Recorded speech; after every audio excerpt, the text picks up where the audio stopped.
জুলাই অভ্যুত্থানের এক বছর পূর্তি উপলক্ষে বিজয় র্যালি ও গণজমায়েত করেছে সৈয়দপুর জেলা বিএনপি। বুধবার বিকেলে সৈয়দপুর বাংলা হাই স্কুল মাঠে এই গণজমায়েত অনুষ্ঠিত হয়। এরপরে এক বর্ণাঢ্য র্যালি শহরের গুরুত্বপূর্ণ সড়কগুলো প্রদক্ষিণ করে শহরের শহীদ ডাক্তার জিকরুল সড়ক সহ বিএনপি কার্যালয়ে এসে সংক্ষিপ্ত সমাবেশের মধ্য দিয়ে শেষ হয়।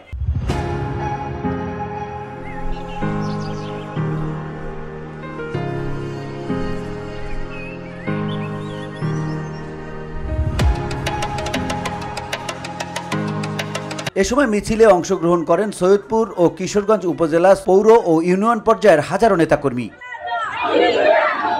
বিজয় মিছিল ও পথসভায় প্রধান অতিথি হিসেবে বিএনপির চেয়ারপারসনের উপদেষ্টা কণ্ঠশিল্পী বেবি নাজনীন উপস্থিত ছিলেন।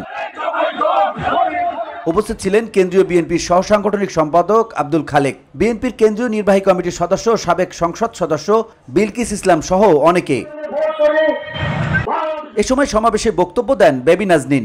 বলেন, ৩১ দফা বাস্তবায়ন করতে পারলে জুলাই অভ্যুত্থানের স্বপ্ন পূরণ হবে। আগামী দিনে সৈয়দপুর ও কিশোরগঞ্জবাসীকে তার পাশে থাকার আহ্বানও জানান বেবি নাজনীন।